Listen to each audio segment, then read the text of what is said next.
What's up, you guys? Sean Ross Sapp, Fightful.com. It is December 15th, 2021. It is AEW Dynamite. It is winter is coming. We have so much to talk about, and we're going to go a bit out of order tonight, but I'll get the plugs out of the way. I dropped an interview with Brian Myers, the former Kurt Hawkins, on Tuesday that you guys are absolutely going to love. We talk about Extreme Conversations, which is his new ECW podcast, where he talks about particular subjects like Balls Mahoney or an ECW pay-per-view, but he talks to a bunch of different people about it. It's a lot like Inside the War Games, Inside Royal Rumble that I do. And then at the end of the interview, I actually do the same with him. I talk to him for a couple of upcoming projects that I have, so get a sneak peek at that there. This Friday, I've got the Inspiration live on the scene, even though somebody live switched off Billy Kay's mic and we had to do some microphone magic there.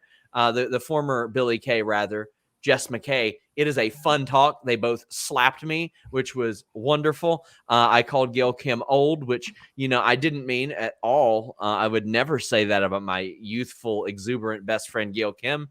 But that drops on Friday. But we dropped some news today on FightfulSelect.com. And oh boy, did we ever. Kevin Owens has re-signed with WWE. Fightful Select broke that news. Please go ahead and support us. I didn't even do the clickbaity update on Kevin Owens' status. So go ahead and support us. But that wasn't it. Alex, what would you say if I told you that somebody dressed up in Jeff Hardy armbands, got past building security last week, took Dax Harwood's seat backstage, and pretended he was an extra?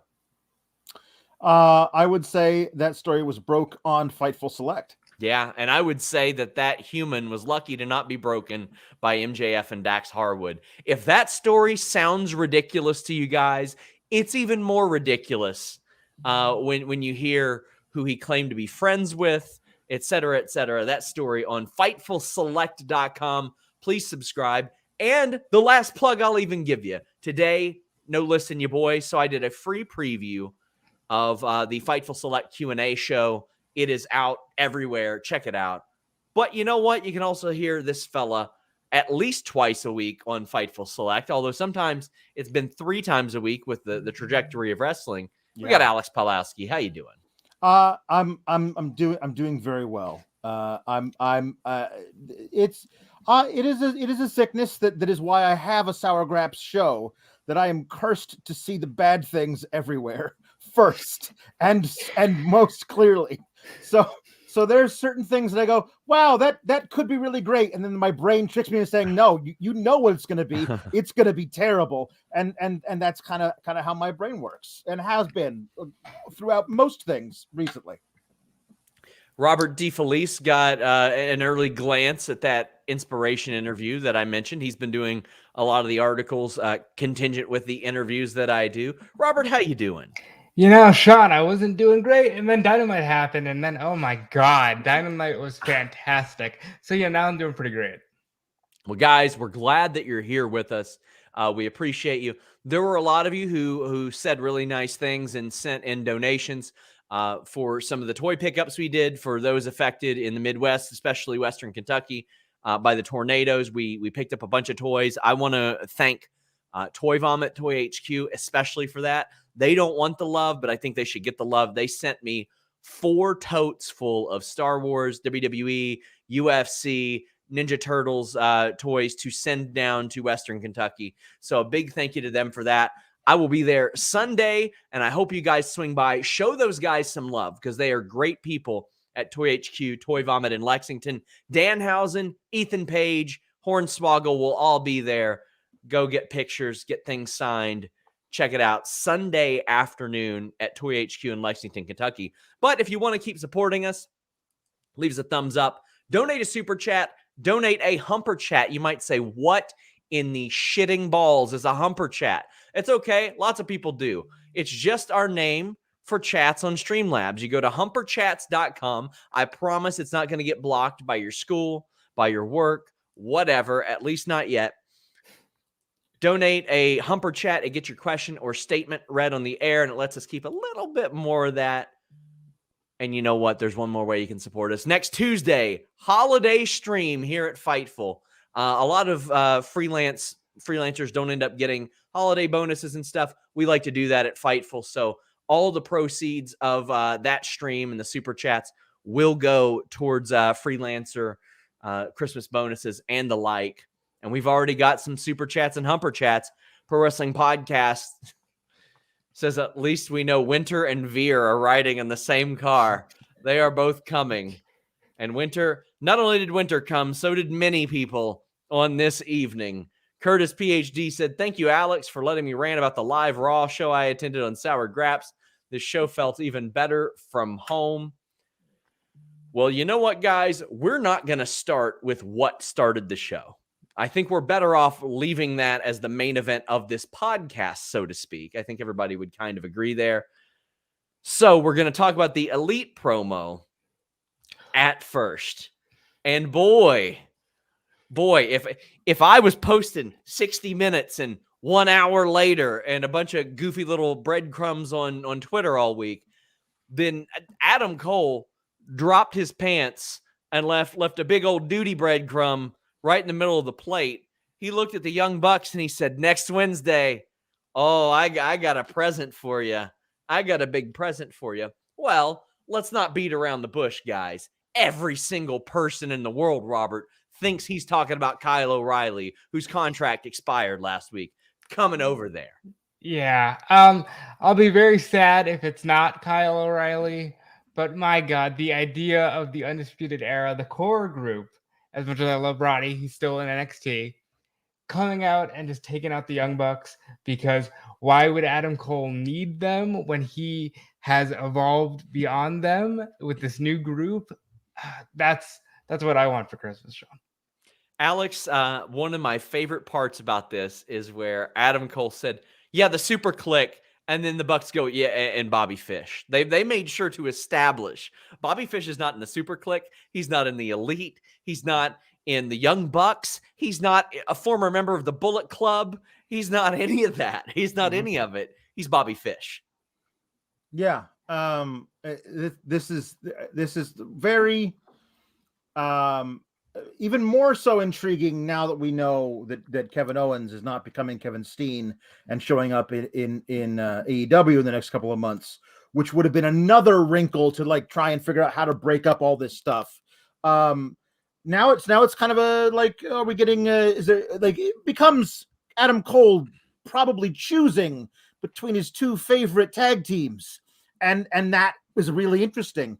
I'm very intrigued to see, because they've been very good about like keeping character continuity basically from one place to the other. I wonder if Kyle O'Reilly has forgiven Adam Cole, considering they had a blood feud their last time they met each other in the ring. I wonder if they're just like, if everything's okay now, if there's some tension there, if Bobby has to like play a peacemaker between them. There's some interesting thing there if Kyle were to show up. There's a million ways they can play it off, by the way. This was Kyle O'Reilly tweeting eye emojis and says, what's in the box? Yes. There's a lot of ways they can play that off. I think, Robert, they can say, which would rile up the net, oh, you know, that place will drive you crazy. No, sure. No sweat. And sometimes brothers fight. Sometimes it happens. Yep. But to me, Alex, it is very clearly setting up Undisputed Era, the Elite. To me, that's a big match. That's the type of thing that can headline Winter is Coming. That's the type of thing that can be on a pay-per-view, and you're like, okay, that's a main event quality match. Also, get those goddamn trios titles already. Yeah. Create those damn things. Give them to me. I don't care if this is what causes the tournament. Like, yeah, just have a trios tournament and the winner is the best trio in AEW, and then you can add a belt later if you feel like it. But like, give us the 16 team tournament, because there are at least 16 teams of 3 guys in that. I'm so excited for this. I am so excited for this. Cadillac Carson says, so Cole isn't bringing Christmas sweaters? Oh man, no. I want some leaving Cole in your stockings references. We've got to have at least a couple of those. Yoko Littner says, Cole said to the Bucks that they had the best Christmas present ever coming for them next week. Chance O'Reilly shows up and they turn on the Bucks next week. Oh, I think I'm leaning a good. I mean, even if they don't turn, I got it a good 75, 80% that Kyle O'Reilly's got to be there, Robert. Come on At the now. very least, it will be Red Dragon, Adam Cole, and the Young Bucks as a fivesome for a while before Adam is forced to choose, maybe because he's going to need somebody to team with in a trios tournament. And we've got Yoko Littner saying, I want Julia Hart to turn on Griff next week and join the House of Black. We saw Griff very, very passionate here with Brian Pillman, Robert. Yeah, I don't think this was what people expected, but I like that Brian Pillman just walked away and said, okay, this is your thing. You need to do this. I'm going to let you do this. Maybe Brian will swoop in to save the day next week after Griff's head is in the fourth row. Poor guy. Alex, what do you think of this? I appreciated that Brian Pillman like knows crazy when he sees it. Because he just, he understands what that's all about. And he's like, listen, he's trying to get you to react this way. So let's figure out a strategy for dealing with this. And Griff Garrison is like, no, anger. I have anger. Righteous fury I shall unleash upon you, for figure of the dark. And that's not going to work. This though, coming directly after we got that amazing, like pre-taped, like cinematic promo thing from Malachi Black, walking through his palatial estate and then baptizing another guy into the House of Black by saying, now you are so much more than a king. I mean, I wouldn't mind that to be his and Brody King's first feud, is destroying poor, like two guys who wear Letterman's jackets. It's just a perfect microcosm of like that whole genre of horror. These two jocks who wear Letterman's jackets. Hey, you stay away from my girl. And then these two horror movie guys just destroy them. I'd love to see that. We also saw Malachi Black, Alex, and this was one of the more lore-ish things that we got, but I thought that it was just enough not lore to where I love this kind of thing. It's just him outside the auspices of the environment in which we have seen him in AEW, and I thought it played a lot better than, well, he's off in a boiler room, which is so funny. Yeah. So funny, because I remember when Darby Allin was asked, oh, well, you had the opportunity to go to WWE, and he's like, yeah, they'd have me jacking off in a boiler room somewhere right now. And they not quite literally, they had Aleister Black jacking off in a boiler room for a long time. Yeah. Might as well have been, right? What else was he doing? Sitting on a 1-year winning streak in a boiler room. But I like this. I thought this was pretty good. Alex? Me? Oh, I loved it. I thought it was beautifully shot, wonderfully written. The monologue was delivered so well. I love the image of a recruit to the House of Black, a disciple, if you will, with the mask and the hood, and him being basically baptized into it. And I love the now we know basically what the mist is. It's him transferring his essence into somebody else. They vomit it back up, and that's part of this thing. The ritual you have to say the words and do the ritual, or the actual transformation does not happen. Which is why we haven't seen anybody actually transform and become part of the House of Black yet. He has to fully do the baptism, or it doesn't work. I'm very glad you're here for this, Alex. Yeah, I want to know if when he spits the mist in someone's eyes, if he's taking their energy, and that's why that thing on his face is just engulfing more and more of his face, because that thing is getting ugly. Oh, Wardlow versus Matt Sydal. And Wardlow killed Matt Sydal. And then Shawn Spears gets his piece too. Then MJF calls Shawn Spears on the phone while he's in the ring and places an order. I'm loving this. This is, now, again, I don't think Wardlow is going to be as big as Batista. I would love to be proven wrong on that on all fronts. I would love to see Wardlow become the Incredible Hulk in like 15 years. That'd be really rad. Good for him. Batista was such a special anomaly and was one of the last major stars that WWE truly made for years and years and years. But it's there. You see the trajectory. And the thing that I love is that we just finished an almost 3-year story, and we're working on another one right now. We're working, it's like, okay, well, Wardlow has been a part of a 2.5, 3-year story, even if it's not every single week. It doesn't have to be. This stuff festers, it builds. I'm really loving this, Robert. Yeah, this was tremendous to go from what was a 60-minute opener to basically a 60-second squash. A lot of fun. And then to have Shawn Spears take charge in the accountability role and say, no, you're not doing that. You're not going to cater to them. But wait, I'll go ahead and be egregious and hit him with like 20 chair shots. But you're only supposed to do one powerbomb because you're just the heavy and you do what we tell you. You're the big dumb guy. You're the muscle. You're the brawn. We're the brains. That's the story, Alex, and it's simple. It's an easy one. You don't have to go over. You don't have to be like too ridiculous about it. It's a simple story. Yeah, I thought honestly when he says, okay, hey, Maxie says we got to go get some champagne for his victory tonight. I thought they were going to build to something where they showed up in the middle of the match with the champagne, which led to the finish or something. I like that. Like, one of the main reasons why Wardlow and Spears weren't out there for the match, and why Max had to basically beat Dante by himself, was because he sent them on this errand in the middle of the show. And that gives a storyline reason for them not to be at ringside with him, which would have been a different match if they would have been there, because then you have to build around why aren't they getting involved kind of thing. I thought that was a really clever piece of business. Jambeard says, if MJF and the Pinnacle kick out Wardlow, I want to heel Brian Cage to replace him in the group. I don't want anyone to replace Wardlow in anything, because they haven't even reached the pinnacle of what the Pinnacle can be. Yeah. I don't know where Brian Cage fits. He hasn't been on TV in a while. Have I missed anything he's done on like Dark or anything like that? Because I watched that in clusters. Like, I'll watch like 3 or 4 episodes of that in one day. But yeah, Brian Cage hasn't wrestled on AEW TV in months. Yeah. We had the Ty Conti Penelope Ford vignette. It has been hard for me to get into Penelope stories because they're directionless. It doesn't usually lead to a title shot. It doesn't usually lead to anything. So we'll see where that goes.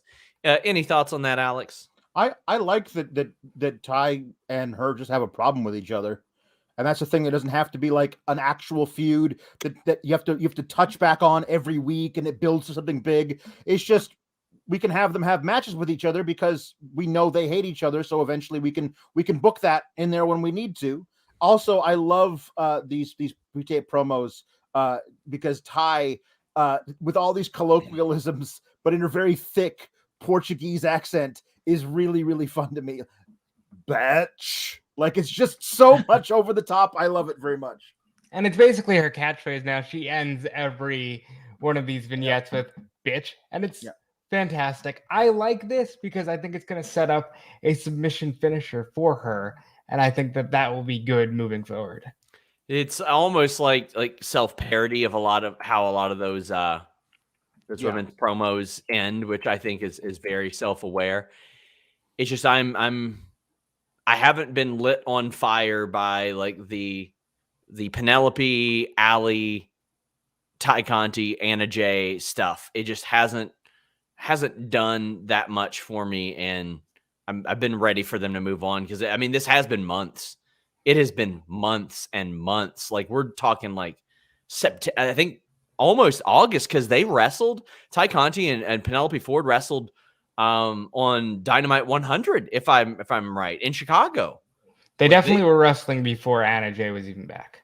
Yeah, and the Bunny was facing her in August. I mean, this has been going on a while. It just hasn't been quite hitting for me.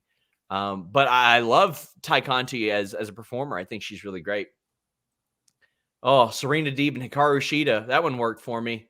Let me tell you, I love a good enziguri to an opponent that is approaching you. That one's a good one. I loved Serena Deeb's, like, who gets all these comparisons in the ring and demeanor to Bret Hart, like the female Bret Hart. Her doing the ring post figure 4, but doing it different because the stairs are there and she has to adjust the pressure. work so well. Hikaru Shida getting her leg worked over to the point to where she can't put weight on it during the jackknife pin out of the corner. Their work has been exceptional. This was a non-tournament, non-title story, Alex, that I think just worked excellently and complemented what we saw before it really, really well. We had a squash on this show. We had a competitive women's match. We had a competitive men's match, and we had an hour-long match. I thought this was great because it wasn't so far like cast from what we saw elsewhere. It wasn't like, oh, get your bearings, guys. It's like, no, we're going to keep giving you more badass wrestling. Yeah. I absolutely loved the match. I really love both of these two, but Serena Deeb to me is very special. She's very, very special, and she can't lose too many more matches here going forward. Like, that's how special I think she is. Like, it's fine. I absolutely would have put her over in this match and in this feud. You need to build her as somebody who will come in and hurt people until she's given a title match, like that kind of a thing. Because I don't care who wins the TBS title, that person should not necessarily fear, but be very wary of having to face Serena Deeb. And Britt Baker should move heaven and earth to make sure she never has to go and get in the ring with Serena Deeb, because everyone should fear her that much. She's that much of a killer. I hated the finish. Like, okay. Serena Deeb she feels to me like an absolute technician who's so smart. Having her get frustrated and remove the turnbuckle pad, like, she knows she's going to get disqualified if she uses it. Sure. Like, it's just, she's smarter than that. She should be trying to win matches that way. So, like, being oopsie-daisied into the turnbuckle to get jackknifed, like, you got to fight. If you insist on having Shida win it, that's fine. I think Shida's great. If you're going to insist on having Shida win it, find a way to do it that doesn't make Serena Deeb, of all people, look dumb or impetuous, because I feel like she should be always 2 steps ahead of the game. That's how smart she is. She is smart, but she also knows these referees haven't disqualified a single person since this promotion started. Yeah. So she can get away with that. So that would be smart of her, I suppose. I think that this was the best women's wrestling match I've seen on TV in months. I think Serena Deeb is absolutely the candidate for a TNT champion. I think she should beat Ruby Soho, and I think she should turn that into what the IC title was back when, Don Morocco, Bret Hart, anybody, the belt that you knew was the best worker belt. That's the TNT championship with Serena Deeb. She needs that belt at some point. I think she'll benefit when the roster and the rankings reset in January, because then she can be a killer and work her way right up the ranks. Yeah, I'm with Robert. I think that her being smart is realizing that nobody gets DQ'd. The refs let it play it as it lies, for the love of God. I suppose it's this. The thing that I hate the most about the other place is finishes that aren't really finishes. Like, that's just a thing that I hate. And AEW does it sparingly, but they did it twice in one night. And it was the 2 finishes that weren't actually finishes. And that's the thing that I loathe having to watch over and over and over again someplace else. And I want to go into a place that doesn't do that literally ever. And it's just, to me, it's one of those things where I wish it had happened on a different night, because I was willing to absolutely excuse the first one. And I understand the story they're telling there. But you have another match with a finish. Well, another match I loved with a finish. I was like, but just do the match and have the winner win. That's a thing that is a pet peeve. And I understand if it's, your mileage may vary, but to me, it's one of those things that just makes me go, darn it. R26 says, anytime Shida wrestles, this wrestling fan is happy. A win only makes it better. Brent Lockman says he could watch Deeb and Shida try to kill each other forever. So damn good.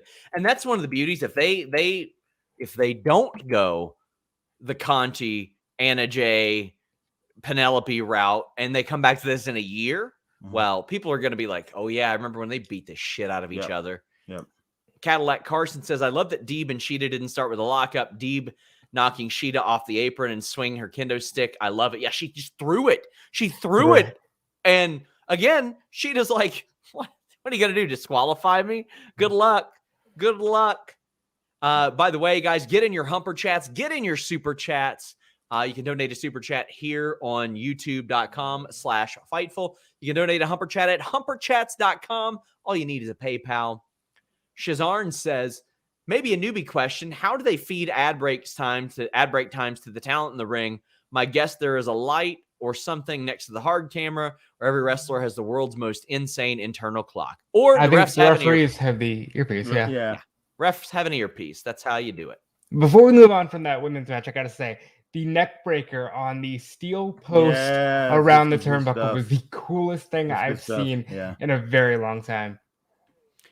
Jambeard says, if it's me booking Battle of the Belts, I do Britt Riho, Paige Bryan 2, FTR versus Briscoes, Lucha Brothers versus Santana and Ortiz, Sammy versus Hook for the TNT title, maybe even Dante versus Ricky FTW title. Isn't it a 1 hour special? As far as I know, it's only 1 hour, which is kind of crazy. But yeah, I don't think Yeah. you can fit all of that there. External Shockwave says, give me Bryan 2.0 and Deeb as a faction. I would love to see more factions that involve men and women. I would love to see that in general. Yeah. Like if DX were a thing and a strong women's division were a thing at the same time with China in it, I would have loved to have seen how that worked cohesively. I would have really loved it. Fran Chili says, this was a solid and great episode start to finish. However, it has all the signs of a typical case of AEW fans hyping and expecting too much since there were no debuts. I don't think you needed one, pal. I don't think you needed one. I think you do an hour-long world title match. That was one of the best television matches ever. I think that's enough for the AEW fan. And they were by smart and enough to large. dangle the carrot for a possible debut next week. I did see a lot of chatter from people before the show about who's going to debut. Not will there be one, who's going to debut. And I was like, if you worked yourself into a shoot over that, I understand how you might be, you might have decided, well, you set your expectations too high. But I agree that the show didn't need one. And like I said, I was dropping breadcrumbs all week about the hour thing. AEW didn't drop any breadcrumbs about a debut tonight or a debut for tonight. And usually when they do, they pay that off. There's a reason for that. Now, Adam Cole certainly dropped one tonight. Yeah. I don't know if that's going to be a debut, but come on. They're smart enough to understand the landscape. They know what's going on out there.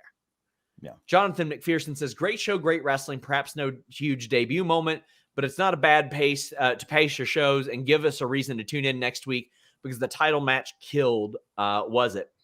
So there's almost the Eric Bischoff train of thought, and I like it, and I'm not speaking for him, but this is what I got out of a lot of his booking and a lot of the patterns that he seems to endorse. Have one thing every week that people won't be able to forget. At least one thing. If you give them at least one thing every single week, some insane spot, a title change, an hour-long match, a debut, a return, this and that paces your show. It makes them think, holy, I got to watch this. I have to watch this. But, then there's the idea that not everybody's us. And I've heard like 20 Tony Khan interviews over the last 3 weeks. And he said every week until they leave for TBS is going to be the biggest week ever. So there's a lot more to come. Dan Janoff says, another great Dynamite. Wish Hangman won. Loved the Brody and Kyle teases. Deeb, Shida, MJF, Dante ruled. Also love that Griff promo. I was hooked. Alex, we didn't hear you talk about Hook on Friday. What'd you think? I went pretty in depth on that young man on the Sour Grabs podcast from last week. So if you subscribe to Fightful Select, just go back to Saturday. Did Sour Grabs podcast on SmackDown, which sucked, and Rampage, which didn't. And I talked at length about Hook there, but I will say that he's very special.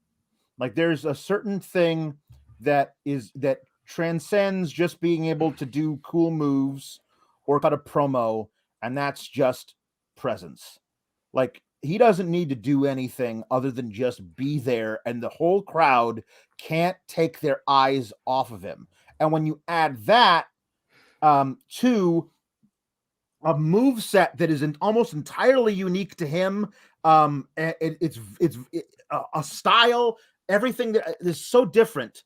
I will say one match is one match, but from what I saw in that match, and more importantly, from what I saw of him just holding the entire crowd in the palm of his hand, There's certainly more where that came from, it appears, but we'll have to see what his second, third, fourth, and fifth match look like. I think Fuego did an amazing job making him look like $1 trillion, and we'll see what happens from here on out. So here's the thing. Hook is over, but he's over as a meme right now. Now he needs to sustain that. I think he was. I don't think he is now. I think the match over was good. Now moving forward, they got to capitalize. The kid, he looks great, and if he's half as tough as his dad, he's got an even better shot at success than his dad ever did. Yeah, I think he was over as a meme. I think he's just over now. People saw that match and they went, oh, okay. Bam255019 says, what was the Tony announcement? That Punk match? Yes. Yeah, and no, they didn't announce anything for the Owen. So yeah, I was waiting for it. I was waiting for it too. I was hoping that was what the Tony Khan announcement was going to be, but they didn't do that. Dan Janoff says, another great Dynamite. Wish Hangman won. Loved the Brody and Kyle teases. Deeb, Shida, MJF, Dante ruled. We read that one. We got to erase those off the back end for our moderators. But we did have more super chats from the Elite promo. John Vask says, a figure of Kyle from South Park in the box. It's in the box.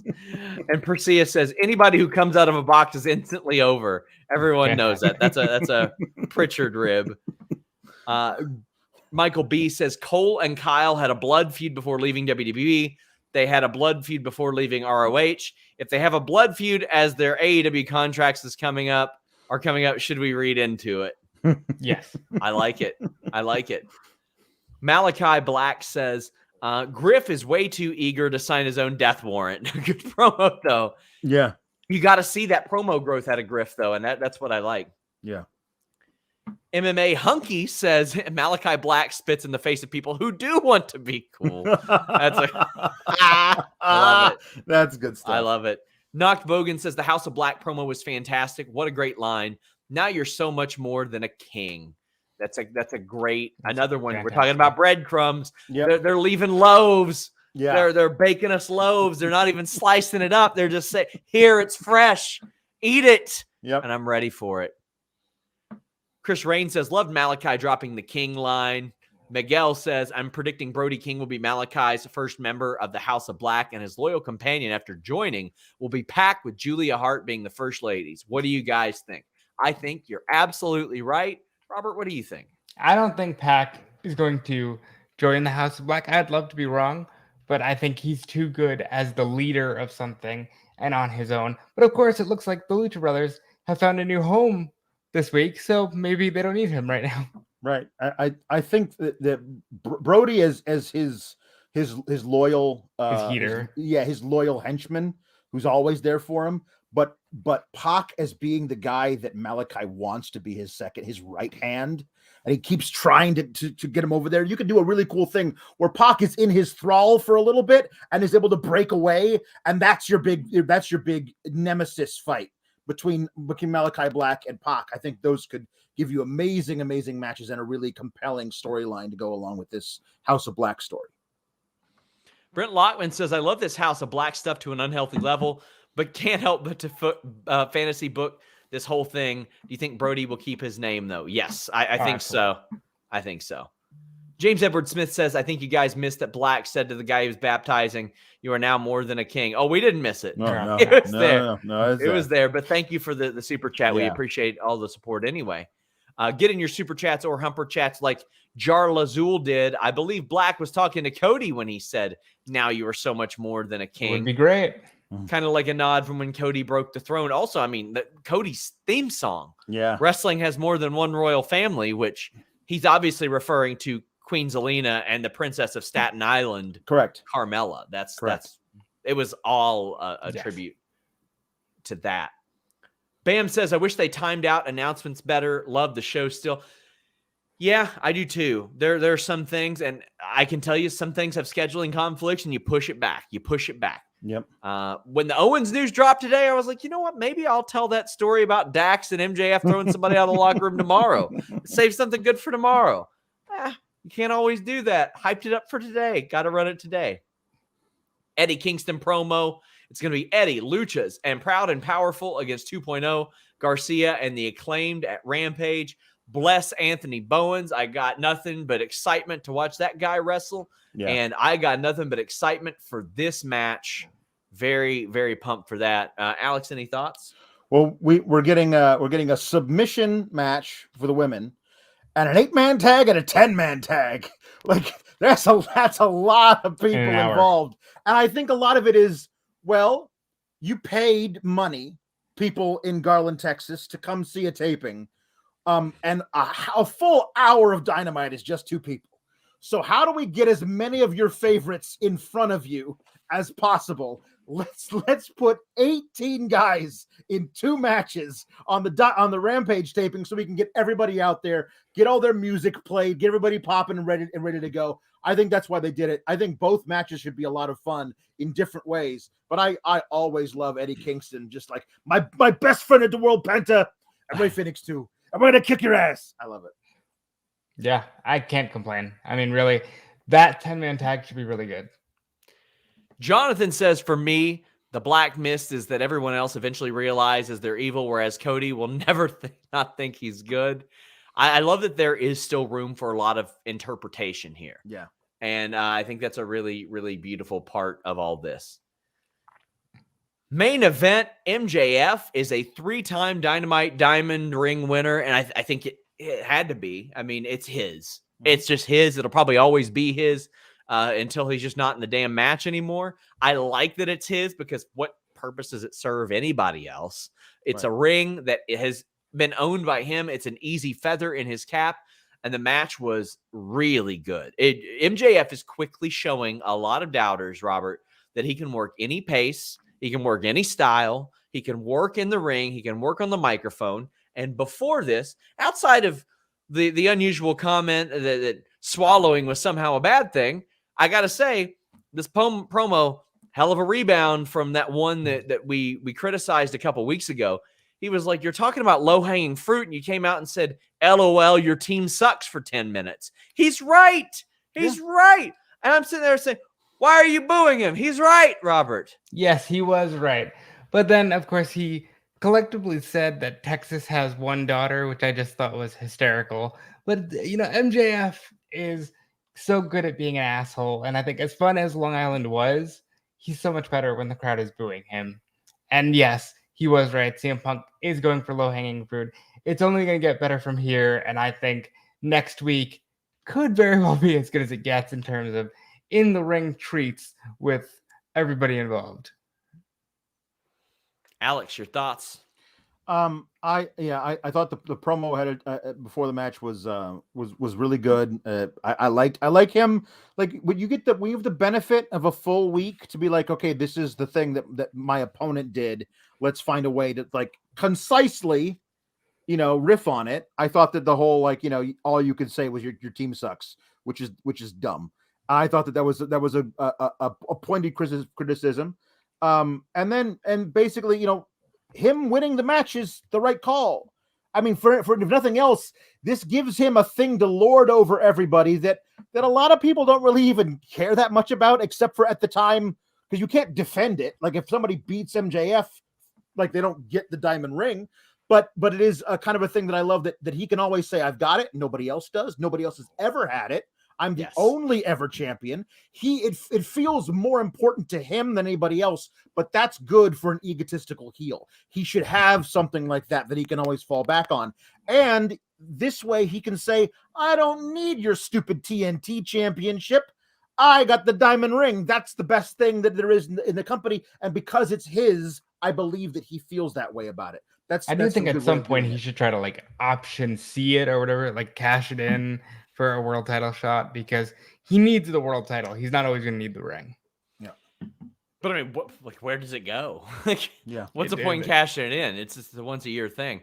Also, the line at the start or during the promo where he said that winning a bunch of matches over meaningless talent doesn't make him championship material. It makes him Ryback. Mm-hmm. Woo! Yeah. That's a good one. BAC says, does MJF sweep the leg and mention Colt Cabana to Punk? I wouldn't need Blue Chew, just that promo and repeat. I wouldn't expect that to happen. I think the Colt Cabana stuff is off limits, and if I were to guess. But after this match, by the way, Jay Blood says it feels like they had to go to the main event early, or the finish in it early. And Speed Punk says the main event was too obvious who was going to win. I thought the match was wrestled really, really well, with like MJF rolling out of the ring 4 times in a row and Dante being like, okay, what other crazy dive can I do onto you 4 times in a row? I thought the psychology was good there. I thought there was that crazy like rolling thunder type thing that he did to MJF, where his knee caught him right on the jaw, like that. Ouch. And they moved right past it like 2 professionals. I thought that was excellent. I really enjoyed the match. I thought it was going to be way more shenanigans in it. I mean, we eventually got Ricky Starks coming in, putting MJF's foot on the ropes, and then MJF wins after that. But I thought it was going to be way more shenanigans than that. So I'm glad we actually got like 98% of a straight up match between MJF and Dante Martin, which is a really interesting styles clash, and 2 guys who are super young. And if MJF decides to stick around here beyond 2024, I could see these 2 guys having an amazing thing way down the line. William Tucker says, any truth to the rumor that Fox and USA want MJF and WWE? I'm sure. And also, I want Renee Young on Fightful. I want Mean Gene Okerlund on Fightful. I want the rights to 1-900-909-9900. Yeah, it's 3 years away. Come on. I want a PS5 in my basement and in my living room. But I don't have, I can't get one of them. So yes. Isaiah Barry says, keep up the great work, Sean. Fightful Select is the best value out there. Also, the pop Wardlow gets when he turns on MJF will be awesome. Can't wait. Well, I'll tell you what wasn't awesome to me. Lights off, lights on for Sting and Darby. See, that was the one time where I was like, I understand if you thought lights out and wait for a long time was somebody big. Briscoes. Somebody new. Briscoes at the very least. I don't think this was ever going to happen, but I saw a lot of people getting worked into a shoot about Wyndham Rotunda like showing up tonight. And I mean, I'm saying if you were waiting the entire show for that and the lights went out and you were like, oh my God, it's him. And what you got instead was Darby and Sting. I understand you being less impressed by Darby and Sting than you would have been if they had just run out and attacked the Pinnacle. For those asking, and I get asked about it all the time, I've not heard anything new on Wyndham to AEW. Right. That doesn't mean it's not happening, but I've not heard anything new on it. I've had people say, oh, haven't you heard he's coming? No, I haven't. No, I haven't. No, not at all. I don't think you need the lights off, lights on here. They did this a lot their first year. And I thought they sort of they just ruined it. Just, you don't got to do that. You don't got to do that. Just have them show up. Yeah. Mark says the lights out was a Briscoes tease and Tony knows it. I'm 100% it was intentional. No, that's not what AEW does. They don't blue ball people, Robert. No. Yeah, I think it was for Sting because as soon as the lights went out, because my thing was, oh, FTR, they're with MJF for the first time in quite a while. Okay, this has to be Darby and Sting because they got attacked on Rampage, and now I know where this is going. And so I wasn't disappointed, but I understand if you were waiting for a debut and you thought that was it, why you might be upset. Yeah. We've got Nerd Guru saying MJF and WWE would feud with The Miz for all eternity over the rights to MJF TV. The thing is, like, the first month of that wouldn't be bad. It's everything else. Sure. Good. The promos would be good, and then it'd be you didn't deserve it. Oh, you did deserve it. Yada, yada. Oh, but I worked hard. It's getting to the point where even though I like some of the subject matter of Miz promos, it's like, we get it. He came from reality TV. Yeah. It was unconventional. They won't let him move on. I know. Yeah. Brent Lockman says, did not expect that Ryback shot to cut so deep. Well, especially considering how CM Punk spoke of Ryback. Yeah. It cut especially deep. Speed Punk says everybody wanted the Briscoes, but I think FTR Briscoes will happen at GCW Hammerstein because Briscoes have belts in GCW. I don't know. I think if AEW WrestleMania weekend or whatever it is that Ring of Honor actually comes back, I'm thinking that's the first thing they do.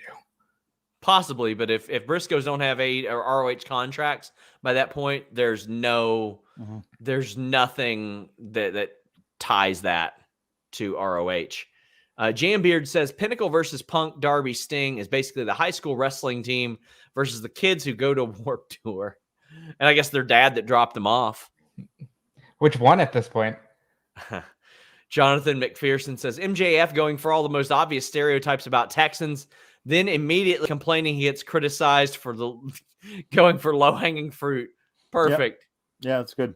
I mean, his character is a hypocrite. Yeah. Brent Lockman says, I get so many Osprey vibes from Dante at this point. He's starting to show fire in the ring as well, and it suits him. Alex, he's starting to show this nonchalant confidence as well. Yeah, no, there was a lot of he was very wise behind it beyond his years. I like a lot of the stuff, like I'm gonna go up there and I'm gonna do the nosedive, his double jump moonsault thing, but he always kept an eye on MJF. So when MJF got out of the way, he never there was never a no water in the pool moment. Like he was able to stop doing his move and just jump down off of the thing because he was smart enough to not go for it without checking first to see if his opponent was on the mat, kind of a thing, which you see happen all the time in matches. I love that he was like, no, I know how to not go a million miles an hour. I can actually measure myself here. I think that he's looking way more polished than I would think he would at this point in his career. Sawyer says, as much of a given as it is that MJF retains the ring, they sold me on the possibility Dante could win. I imagine it playing into Leo's money guy role. Also, Dante continues to break my brain. He has shown out incredibly, and to the point to where I thought that this might be a major upset, but as they're building to Punk, probably not. Nerd Guru says, no man is truly good. No man is ever truly evil.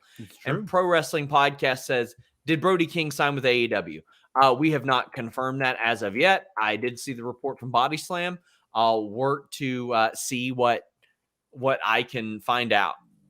Cactus says, what was the lights tease last week during the Battle Royal? Based on that, I don't blame fans for thinking a debut is this week.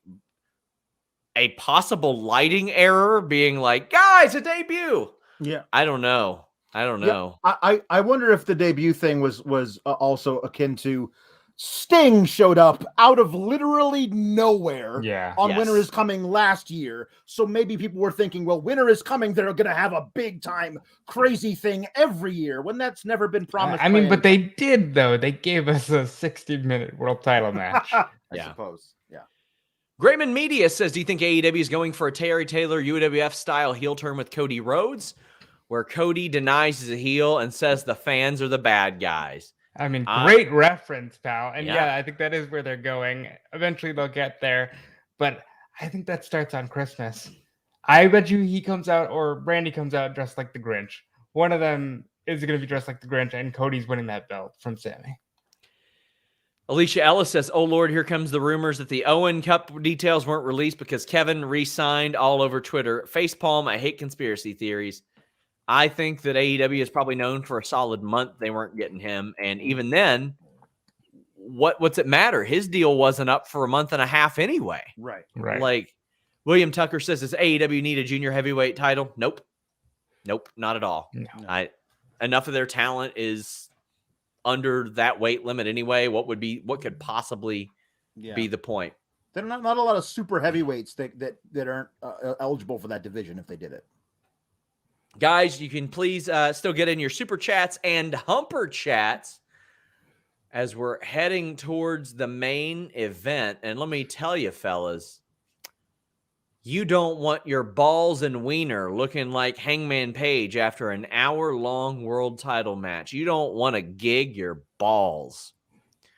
This fella, or I was about to say this fella. Well, this fella and this show is brought to you by Manscaped.com. Use the code FIGHTFUL for 20% off and free shipping at Manscaped.com. Over 4 million men already trust Manscaped. It's time for you to join them. The global leaders in below-the-waist grooming are leaving 2021 with a new product, Ultra Premium Body Wash. They're taking care of you in the bathroom no matter what. They've got a great advanced skin-safe technology that's on that lawnmower. It's got that cutting-edge ceramic blade to reduce grooming accidents. Their 4th-generation trimmer it's so much better than using just regular trimmers. It'll give you that peace of mind. Not only that, as we mentioned, that premium body wash. They've got lots of scents for you to take on with the cologne that they got. They've got crop mops. They've got all kinds of stuff.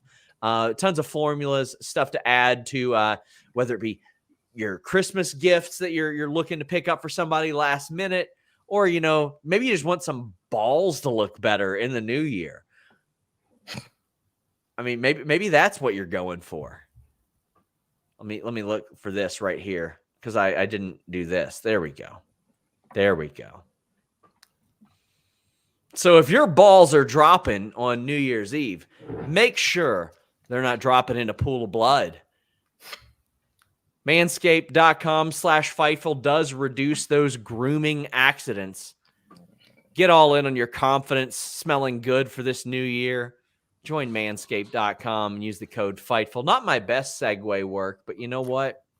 I'm just so excited to talk about this match.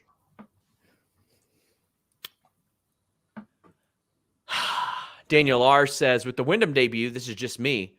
People were turning on the phone light, so I thought it might be him. When the lights went out, I thought it was someone big or a debut. That's you got to kill the lights out unless it's a return or a debut. The only other guy who's like established that's his deal, who's currently on the roster, is Malachi. Like, Malachi Black is established when the lights go out and come back up. If it's not a debut, it's going to be Malachi. So the fact that it was Sting and Darby felt kind of weird. But I think it's fair to do that for Sting, because that's his whole thing. He's the guy who did it before. He's there every week. He's there every week. Yeah. I've never stopped Tony Schiavone from interviewing him every week. For a 6-man feud? Come on. That match is set for next week, by the way. F. Kit Crutch says this is the first big show that wasn't great. 4 out of 5. I disagree. I think it was an outstanding show. A-Blood says Cody healing hard, beating Sammy, completing Dark Lord Malachi's work on baby Jesus' birthday would be perfect. Well, I don't think it's going to be on his birthday. Maybe a few days before. Well, no, it'll air on his birthday. Laura said Dante has always said that his main goal in wrestling is to run the tag team division with Darius. Do you think Dante's single push was just for a time being until Darius gets back? Yeah, absolutely. Yeah, maybe it was, but they have lightning in a bottle here, and I don't think they're going to let it go. I think it was, but I mean, I think that when Darius comes back, that's the story they're building to, is what will Dante do now that Darius is back? Well, I know what we're going to do now. We're going to talk about this main event that wasn't the main event. It kicked off the show. This had been the plan, obviously, for dating back to last week, because I've been posting about it, but an hour long draw. Whew. I know there are some people that are like, another draw, really? Well, sometimes you have more than one draw in a year in wrestling, as it turns out. I'll take this over a no contest. I'll take it over a DQ. I'll take it over a distraction finish, a roll up, any of that stuff. I'll take it over that. I love that they had it on first for a couple reasons, because people went, oh shit, what's going on? Mm-hmm. Also, it avoids any potential timing issues that we saw Jonathan Gresham faced with at Ring of Honor Final Battle. They weren't going an hour, but you see what I mean. And they could carry it as long as they want. If for some reason they went over, no problem. You can adjust something later on in the show. Yeah. And what I loved most about this, Alex, we were 55, 56, 57, 58 minutes in, and the crowd is hot. They're chanting cowboy shit. They're not bored. They're not tired. They're not exhausted. This is early in the night. It's not after a bunch of other stuff had happened. They showed up to the venue, watched a couple matches, and got an hour-long world title match. I thought this was brilliant how this is pulled off. The match was masterfully put together. I mean, I think to me, just the work that Danielson has put in since he's been in AEW, just since he's been in AEW, it's just in September, to me has cemented his GOAT status. To me, like, I think he's fully surpassed Brett at this point. For me, just like as the best to ever do it. This what he was doing tonight, especially in the beginning, laying all the groundwork for the stuff that was going to come later, and basically get in there with Hangman and say, Hangman, you're the ace. You're the guy here now. Let's see if you can do it. And giving him everything he had the whole way through, and then Hangman matching him beat for beat. The story was perfectly laid out. Everything was fantastic about it. I need to take my own proclivities out of this match and just say what they were trying to do is not what I wanted them to do, but what they did, what they set out to do something, and they achieved it perfectly. That's not what I wanted. I wanted Hangman to beat the American Dragon and cement himself as the guy in AEW. I wanted to see it done tonight. They're doing a different story where this is going to take a much longer thing, where Danielson isn't moving to something else after this match. This is the beginning of a longer story. That's not what I wanted going into this thing. So I understand why the draw happens at that point. But I was screaming, just have him pin him. They hit the buckshot with 1 second left. Are you kidding me? And I was like, somebody come out here and restart the damn match. 5 more minutes. Let's do this. I wanted an actual winner. It felt to me in the moment, and I've softened on this since then, that it was just like, you want your cake and eat it too. You want to prove that Hangman is just as good as the greatest ever, but you also don't want to pull the trigger and have Danielson get his first loss this early. And I was like, you should probably pick one of those two things to do instead of just doing neither of them. Sure. But I don't think that was the point of this. I think the point was these two guys are so evenly matched. Now don't you want to see it again? And the storyline will carry us through to whenever that is. And I think it's going to be amazing. But my thing was, I just wanted to see Hangman get the job done to prove that he is that good, so you can build everything around him being the best guy in the company. Right, Robert, there is a bit of a story to tell too, and that even though the Omega match wasn't a title match, Danielson has had 2 cracks at the current world champion, and neither time did he get beat or did he beat the other person. There's so many ways to interpret that. Right, and Bryan is on the run of his life. I don't know if any wrestler has had a TV wrestling year that Bryan Danielson has had, going back to his stuff in WWE with Roman. He's had banger matches on TV. But Hangman Adam Page won so much more here than he would have if he just beat Bryan in 20 minutes. Because this said, oh shit, he can go as good as Okada Omega. He can go as good as Daniel Bryan's ever gone or Bryan Danielson's ever gone. Hangman is for real, and now we know. So now next time, all right, now he can get that win if they give it to him, because Bryan is undefeated and can easily tap him out. This was the best championship wrestling match I've seen on television that wasn't in the black and gold NXT in a long time. Hugh Janus says winter is coming, and after that title match, so was I. Chris Rain says it was a masterpiece. Daniel R says, I love Daniel Bryan. I love Bryan Danielson. He's so interesting as a character. If the match went on last, you knew how long it would be. Yeah, it's the thing. You can't start this thing at the 1 hour mark and have it finish the show. Because everyone's like, well, this must be a Broadway. There's nothing left on the show. You got to do it first.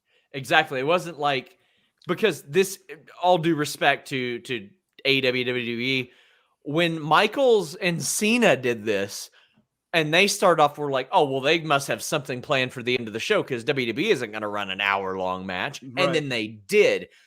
I think everybody believed and thought, yeah, this is a real possibility for people to do this. Brent Lockman says, you mentioned this afternoon, SRS, that the show would be creating buzz coming out, be it good or bad. This result is what you meant, I take it. The match was a masterclass. Yes, I figured they were going to go an hour long for a draw. I didn't know how that was going to play out. There were plenty of people there that didn't know how it was going to play out because Hangman Page has not worked hour-long matches before. Yeah. And how will any particular crowd respond to a 1 hour match? I thought they responded well. I loved Bryan Danielson going after the arm. Like one little thing, like Hangman Page posting up on his arm to get up. Nope. Bryan's going to kick that out from underneath him. Daniel Bryan being booked as an underdog caused some great work and some incredible stuff. Bryan Danielson being booked as the baddest motherfucker in wrestling is creating some incredibly special stuff, because either one of those you buy him in WWE getting his ass beat by Roman Reigns, a guy who is twice his size, and coming back and winning. But you also believe him in AEW being just better in the ring than everybody else. And I think that is such a unique way to be able to play things. Sawyer says, congrats, Bryan Danielson surviving Hangman. Kidding aside, I agree with Alex. Not what I wanted, but they earned my trust. I'm here for the ride. I'm here for it, and they have instilled that in me. I Alex. will absolutely let this play out. Like, there's a lot of things I'm not willing to let play out. I'm going to let this play out. And I have people all the time go, oh, it's just WWE? No, I don't let it play out with Impact anymore. I did for years with New Japan. I don't anymore. The last 2 years of New Japan, I've had some miserable booking decisions and some really miserable just ideas. And like at one point, they had my trust with that. And then it kind of hit the bricks. ROH was the same way too. MLW has sort of gained my trust with that stuff too. If there's something I'm like, I don't know how I feel about that, I'll be like, well, let me see how it plays out. Knocked Bogan says, that hour would have been a lot easier to enjoy without commercials every 3 minutes and a doctor check spot. That damn Cologne commercial with the guitar and wolves will live in my head rent free. I didn't mind the commercials during an hour-long match, but I minded them when they were 7 minutes apart, Robert.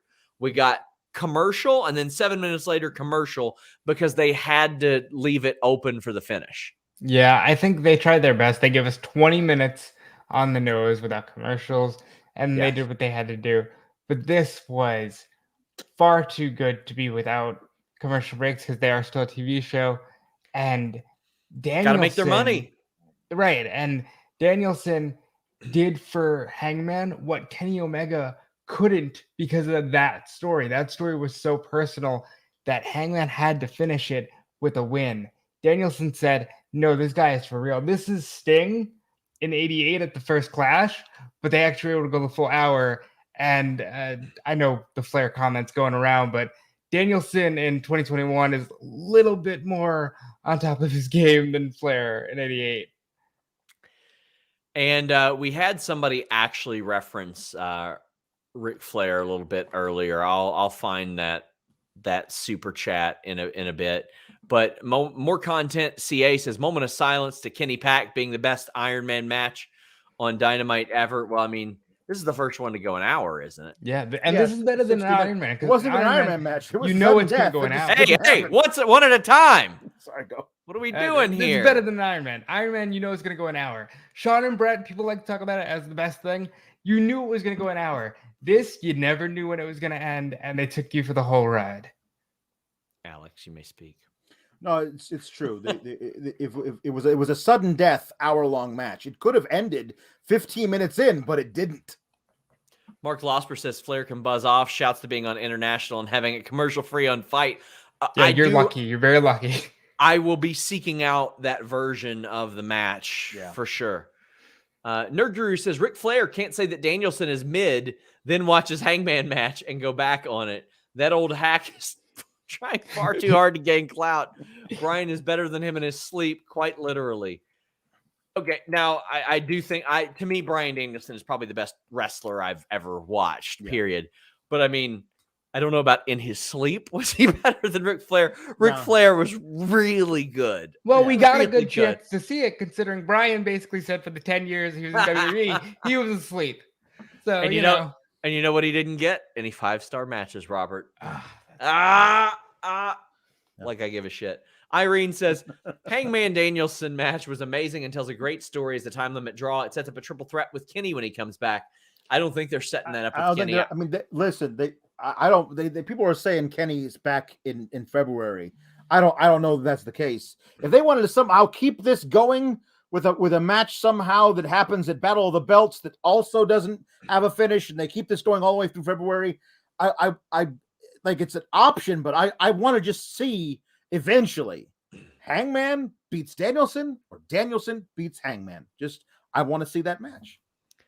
Speaking of Ric Flair, he said, I've done so many hour draws, some great, some average. Tonight, you gentlemen set a new bar the wrestling world can learn from Adam Page and Bryan Danielson. Congratulations, woo. I think he liked the match, and that's absolutely him tweeting because every word is capitalized. HH. Rob Reed says, I feel bad for people finalizing their match of the year list after tonight. And Ricardo says, TK is a madman for booking the draw. All hail. I'm okay with one wrestler beating another wrestler, and I'm also okay with two wrestlers going and neither being able to finish each other off. To me, that's a clean finish. I'm okay with that. I don't like screwy finishes. That's just me. Michael Shea says, am I allowed to swear? Because shit on my ass, that was wrestling. That was indeed wrestling. Like, this is a match that makes you go, Mondays suck. Tuesdays suck now. So sorry, Alex. But Wednesday nights No, they do. are just so much fun. And you're just immediately in love with it again. And this was perfect. I always look forward to covering Wednesday nights. I do. Just the way that it is. We still got a bunch of humper chats and super chats about Bryan Danielson, Adam Page, going an hour. Get them in, guys. We are heading down the home stretch. Alicia Ellis says, I really thought when they announced it was a 60-minute time limit, there was going to be a finish. I didn't expect a 60-minute banger. And Dr. Six Fingers Esquire says there've been better storytelling in the first 90 minutes of Winter is Coming than the entire final season of Game of Thrones. And Pablo Amaya says, I love that no one is accusing AEW of pulling a stunt with this match. This is the credibility Bryan Danielson gives you. He can pull a 60-minuter out of Hangman. Next subject, not easy. It isn't easy. It's not the easiest thing to do. Nobody's going to accuse Hangman Page of being a top whatever worker in the world. As Alicia said, a lot of people didn't expect this, but that's why. It's because Adam Hangman Page is not known as the hour-long guy. And I think this works. Now, there were some people that didn't like the draw, and they're going to be upset about it. I think that I was expecting a draw in Kenny versus Danielson. Yes. I was expecting a draw. Here, I thought the thing was either you're going to do the thing that a corner of the internet, including our own Righteous Reg, was saying, we'll just have Danielson win because he's the best in the world. Yes. Or you do a thing where Hangman gives Danielson his first loss. Like, that's a big time deal to way to cement him as going forward. I thought those were the only two options. I didn't think there was a third option where neither guy won.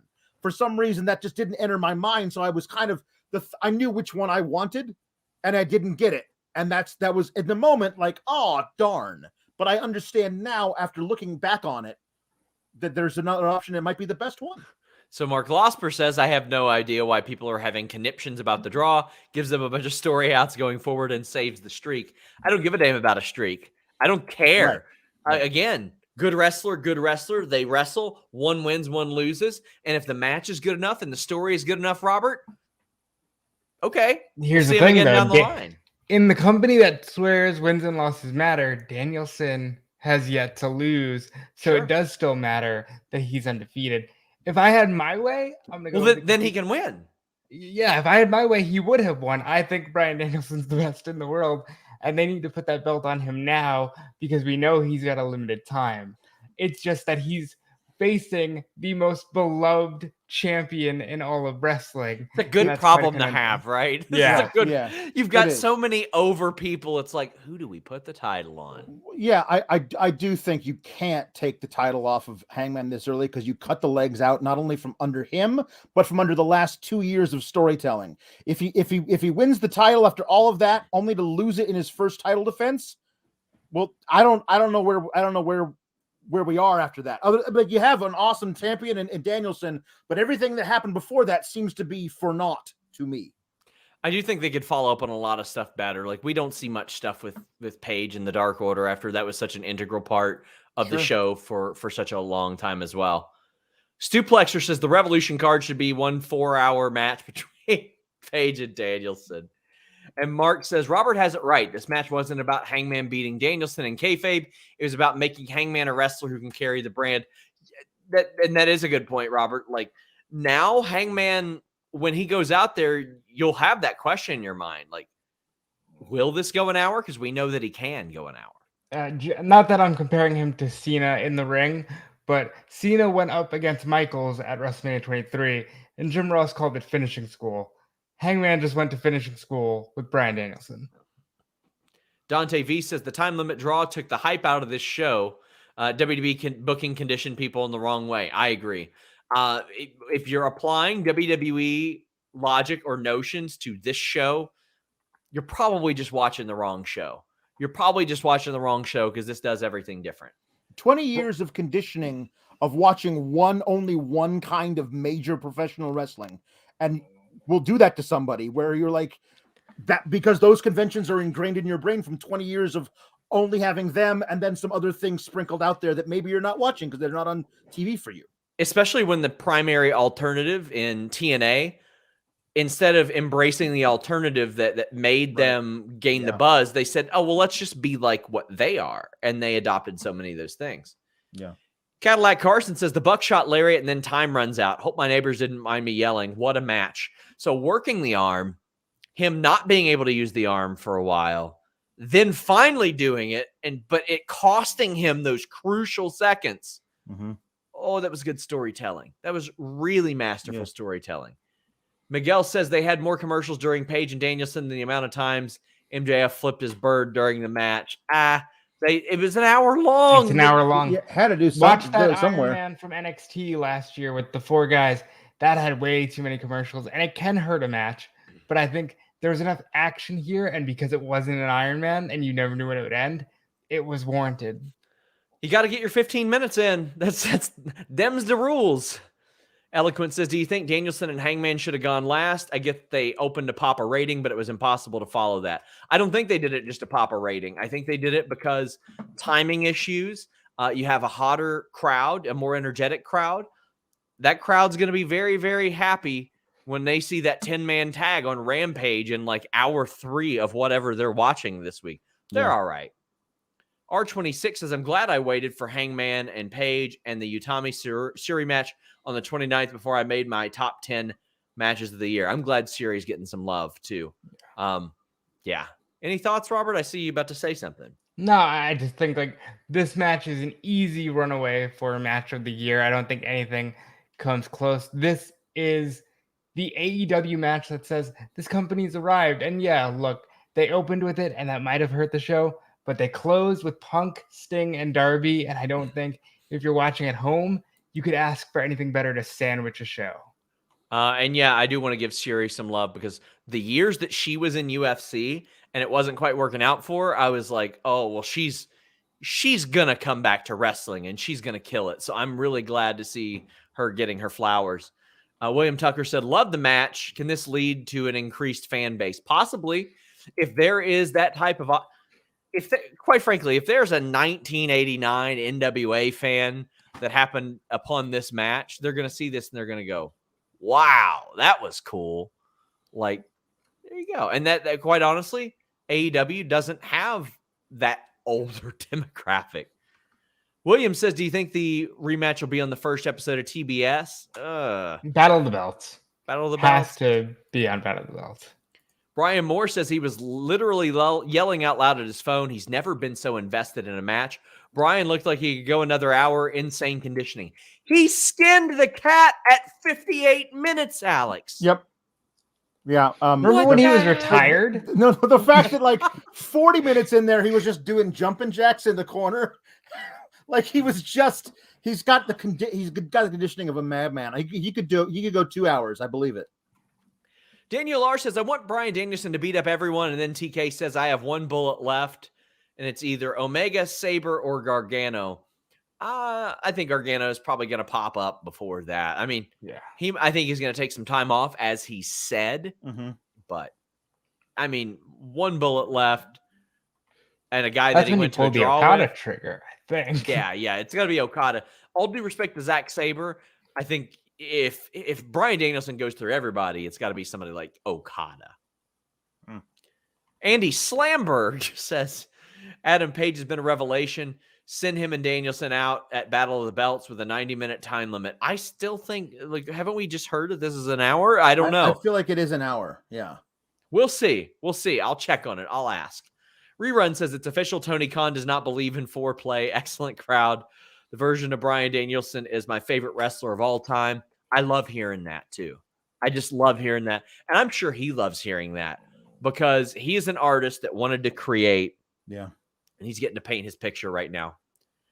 Rainsy says an hour of some of the best wrestling of the year, and we get to see it again. How can you be mad at that? When do you see the rematch happening? Do they save it for Revolution?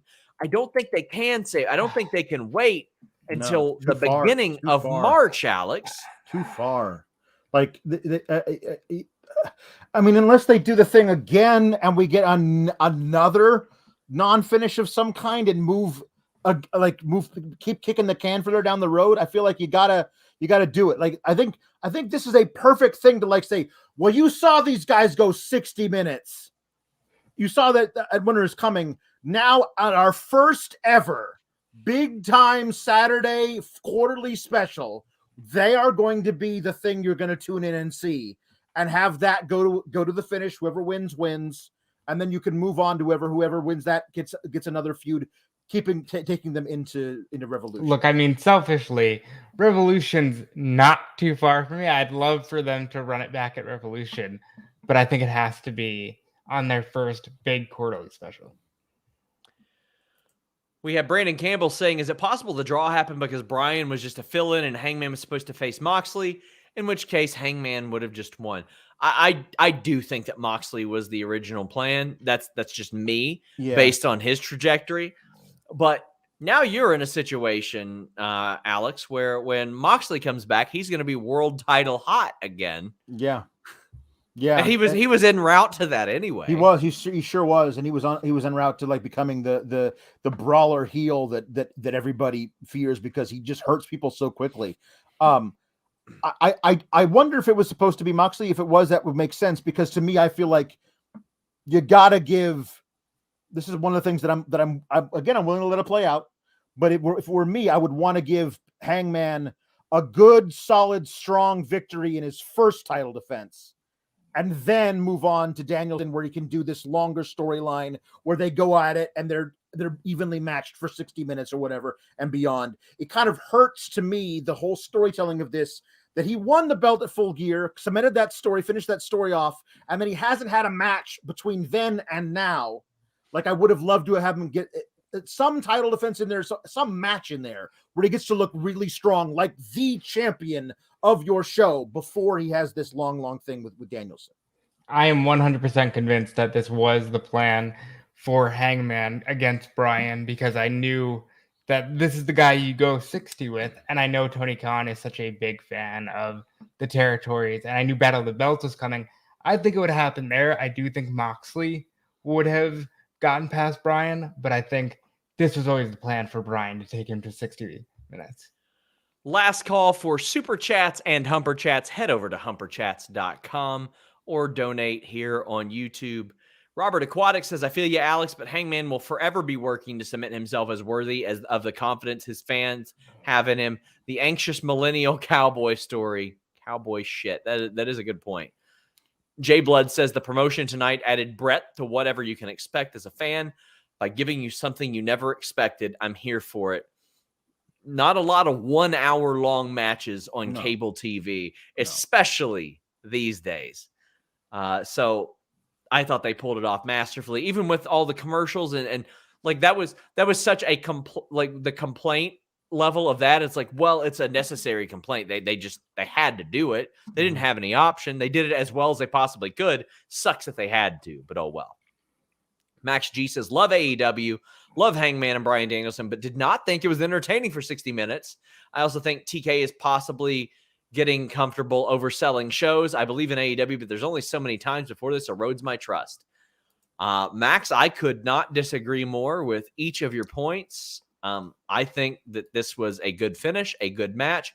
I was entertained and excited throughout this whole thing. Is there any agreement on any of these points from either one of you? Not for me. Alex. I mean, I don't know. I thought it was it was a masterpiece. And then because I was rooting so hard for Hangman to be the guy. I wanted him to crawl over there and get an arm on him and have the 1, 2, 3. But it was the best match I've ever seen. You can 60 minutes of that storytelling and that athleticism at 59-59. I would have loved that as a finish. Yeah. DN Dynamite says WWE has too many writers. That's why nothing pays off. Things get forgotten and overlooked. In AEW, Tony Khan keeps track, so everything flows. Well, if he doesn't keep track, the audience does for him, and that's the benefit. Lockman says, unrelated to AEW, who do you think Shibata faces? Holy shit, he's back. Oh, so happy to see this. He said maybe 2 or 3 times a year. I think that's a smart pace. Robert, who do you think he faces? It's got to be Kenta. There you go. Gotta be Kenta. Kenta. Yeah, I would say that too. Daniel R says, weird question. Are we done with cinematic matches? No, I don't think we are. But obviously they're never coming back to the level in which they were. Yeah, hopefully. I think you can do one with a specific type of character or a specific type of feud. I think that we're all, if we're ever going to do a Stadium Stampede, there's always going to be parts of that are probably taped ahead of time, things like that. Yeah, I think they're just on the shelf because last year we got so many for such a bad reason. I would love if in the future Stadium Stampede, just like that's a Rampage, is just an hour of Stadium Stampede because they can tape it. Nobody's going to miss out on anything at a live show because they're probably not going to do it in Vegas when they go back. So Pro Wrestling Podcast says, unrelated, hope you all have a Merry Christmas. Well, we hope you do too. Absolutely. And we will be here next Tuesday at 6 p.m. for the holiday stream, 6 p.m. Eastern. I hope you all will join us and donate to that stream. It's open now. So if you want to go ahead and send a super chat over there now, you can. All the proceeds go towards freelancer staff fees or staff bonuses. And that goes a long way, and they definitely appreciate that. Sawyer says, I feel Tony thinks Hangman is drawing against American Dragon is equivalent to getting a strong win and cementing his position were it any other opponent. I get the logic, but I just don't like it. I agree with you there. I think he does buy that going 60 minutes with Bryan Danielson is going over. Especially if they're going to have the rematch. And if Hangman gets the victory there, like that does everything that you want it to. I think that we can move on from there if that's the way they're going to go. But I think it is important that Hangman, after that long story and him beating Kenny, is a guy who gets to be looked at as the top guy in AEW, at least on the level of Kenny and Danielson and Punk and all those guys at the top. With the run Bryan's been on, I think if you just have Hangman beat him in 20, it's as bad as, hey, we know you're their boy and you beat Jericho on night 1. He had to go all the way, establish him as a badass who can actually go. I see you all in the chat saying that Kenta has Tanahashi in the Dome, no DQ. There's like 3 nights, don't they? That's what I was going to say. There's 732 nights of that show. Johnny Oxbow, damn. Sorry to accuse you of blowing oxen. It says, Battle of the Belts has been promoted for a 1-hour special. Having a 20-minute match of Hangman versus Bryan makes this one look weak. I don't think so. I have seen MMA fights go a minute, and the rematch goes 5 rounds. It happens. Mike Anubi says, love seeing you on Quizzlemania. SRS, it's the reason I joined Fightful Select, #and still. Should definitely check the Blood on the Clock Tower playlist and join a game. Something you would love, or some would love it, some would hate it, but everybody be talking about it. The most fun I ever had on camera was playing Spyfall and completely abusing everybody on the panel mentally and just owning them. But I don't know if that game would be good for me having ADHD. I'm Just Joe says, I'm sorry, but the Kevin Owens news sucked the life out of the show. We get Kyle O'Reilly. What a letdown. Kevin lost a fan today. Buddy, listen.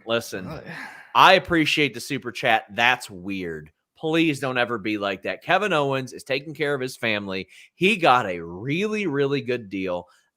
Kevin Owens had nothing to do with anything in AEW over the next month and a half at a minimum. Yeah. Kyle O'Reilly is a letdown. They didn't even mention Kyle O'Reilly. Joe, I'm sorry, buddy. This is so off base. I do feel like if they signed Kevin and Kevin got a great deal, that's great for him. I hope they utilize him for what they paid him for, because Kevin Owens did falter in recent years.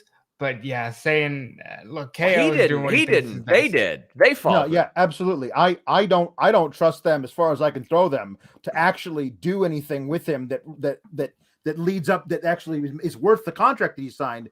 But I don't fault Kevin Owens. I'm going to be rooting for him to be a five-time champion, during this contract. Jay Blood says the ox blow is my finish. Merry Christmas. And Alicia Ellis says, ready for the next Page and Hook story. Also, congrats to him for passing Punk for the weekly t-shirt sales on Pro Wrestling Tees. That's unreal. Yeah. What do you want to see next from Hook? I want to see him get more and more matches. Like at this point, if he's put on Dark, you need to promote that as an event. You need to say he's going to face somebody on Dark, and yeah, it's got to be something special. But Hook needs that FTW title. That's his birthright, and he needs to take it from whoever. I love the idea of Ricky getting jealous of Hook, and we get to split there because everyone's talking about Hook. I'm the FTW title. I'm the leader of Team Taz, and Taz is like, wait a minute, this is my son. Who says you're the leader of Team Taz? And then we get a split, and Hobbs is like, well, I don't know what to do here. There's a really cool story they can do there. I think that Hook eventually wins that FTW title. I think that Ricky gets pushed out of Team Taz. Yep. Because Taz wants his kid. Yep. Ryan B. Jam Beard says SRS's Spyfall game is one of my favorites all time from the No Rolls Barred channel. Everyone thought he was. Don't spoil it for people. Anybody that wants to watch that, go watch the No Rolls Barred episode of Spyfall I was on. It was a blast. It was so much fun. It was great. Guys, I will be in Lexington on Sunday at Toy Vomit, Toy HQ briefly, but go there, visit Danhausen, visit Ethan Page, visit Hornswoggle. Most importantly, visit our good friends at Toy Vomit, Toy HQ, Lexington, Kentucky, Sunday afternoon. What they did for the impromptu toy drive that Fightful put together was incredible. I will never forget that, and I hope you guys support that. Robert, tell the people where they can find you. You can find me everywhere at DeFelice. You can find me just about every day on Fightful, writing up stories, helping out with the news, and you can find me elsewhere, talking into this microphone, just follow me on Twitter. Sometimes I'll let you know where. You can also check out youtube.com/Fightful Distraction. That is the Distractions YouTube channel. There's an incredible video that Jeremy Lambert did with Jonathan Gresham that you all should watch of him watching wrestling. We also have the Fightful Scraps clip page. It's youtube.com/Fightful Scraps. You're going to love that. Please subscribe to it. Kyler does a ton of great work. Alex, tell the people where they can find you. You can find me on the Twitter at Alex Sour Graps. Late night on Fightful Select on Mondays. I will do the Raw review for Sour Graps, where I'll talk about Raw in much less glowing terms than Sean and Denise. And then on Saturday, at some point on a Saturday, I'll talk about SmackDown and Rampage, so you can get all my thoughts on the other AEW show over there as well. Seth says, words I never thought I would say. Oh, it's just Sting. Guys, FightfulSelect.com. We've broken so many big stories this year. Kevin Owens, his deal coming up, re-signing with WWE. Pete Dunne's contract coming up, re-signing with WWE. Adam Cole leaving WWE. Bryan Danielson leaving WWE. CM Punk coming back to wrestling. All the Johnny Gargano stuff. That's just the contract stuff we've broken. Completely separate of all the other things like Malachi Black showing up in AEW. Please subscribe to FightfulSelect.com. If you like your wrestling news to be accurate, I would appreciate you guys subscribing. That's the best way to support it. Micah wraps us up and says, I apologize for not being active enough to be aware of that. Still think you'd get a kick out of watching it. Thank you so much. It is a pleasure. That is actually a chat that was sent between me and Luis. Not a super chat at all, but there you go. But yes, check out the Spyfall video as well. I was on Quizzlemania today. I thought this show was going to be an hour because we had an hour-long match to talk about.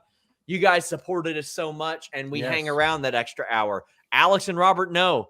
When I took this over, I said an hour, boys. Yeah, that's it. An hour, boys. No more 90-minute shows. Every AEW show you guys want to hang around and talk about it 90 minutes. That's what we're here for. Thank you all so much. We're out.